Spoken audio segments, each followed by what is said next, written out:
നെല്ല് സംഭരണത്തിൽ കർഷകരോടുള്ള വാക്കുപാലിച്ച് സംസ്ഥാന സർക്കാർ. സംഭരിച്ച നെല്ലിന്റെ തുക നൽകി തുടങ്ങി. വർദ്ധിപ്പിച്ച തുകയായ 30 രൂപ നിരക്കിലാണ് നൽകുന്നത്.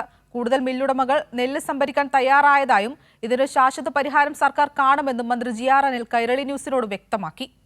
കഴിഞ്ഞ മാസം മുഖ്യമന്ത്രിയുടെ അധ്യക്ഷതയിൽ ചേർന്ന യോഗത്തിലാണ് നെല്ല് സംഭരണ പ്രതിസന്ധി പരിഹരിക്കുന്നതിനുള്ള അടിയന്തര നടപടികൾക്ക് തുടക്കമായത്. കൂടാതെ നെല്ലിന്റെ സംഭരണ വില കിലോയ്ക്ക് 28 രൂപയിൽ നിന്ന് 30 രൂപയാക്കിയും സർക്കാർ വർദ്ധിപ്പിച്ചിരുന്നു. കഴിഞ്ഞ 2 ആഴ്ചയ്ക്കകം സംസ്ഥാനത്ത് സംഭരിച്ചത് 33,109 മെട്രിക് ടൺ നെല്ലാണ്. 7 ജില്ലകളിലാണ് നെല്ല് സംഭരണം തുടരുന്നത്. നെല്ല് സംഭരിച്ച ഒരാഴ്ചയ്ക്കകം കർഷകർക്ക് തുക ലഭ്യമാക്കുന്ന നടപടികളാണ് സർക്കാർ പൂർത്തിയാക്കിയതെന്ന് മന്ത്രി GR അനിൽ കൈരളി ന്യൂസിനോട് വ്യക്തമാക്കി. മുഖ്യമന്ത്രി കഴിഞ്ഞ ആഴ്ചയിൽ വിളിച്ചു കൂട്ടിയ മില്ലുടമകളുടെയും മറ്റ് ജനപ്രതിനിധികളുടെയും യോഗത്തിലെടുത്ത തീരുമാനം അക്ഷരം പ്രതി നടപ്പാക്കാൻ ഈ ഒരാഴ്ചയ്ക്കുള്ളിൽ കഴിഞ്ഞു എന്നുള്ളതാണ്. നിലവിൽ നെല്ല് സംഭരിക്കുന്ന 6 മില്ലുടമകൾക്ക് പുറമെ മറ്റ് 4 പേർ കൂടി നെല്ല് സംഭരിക്കാൻ തയ്യാറായി.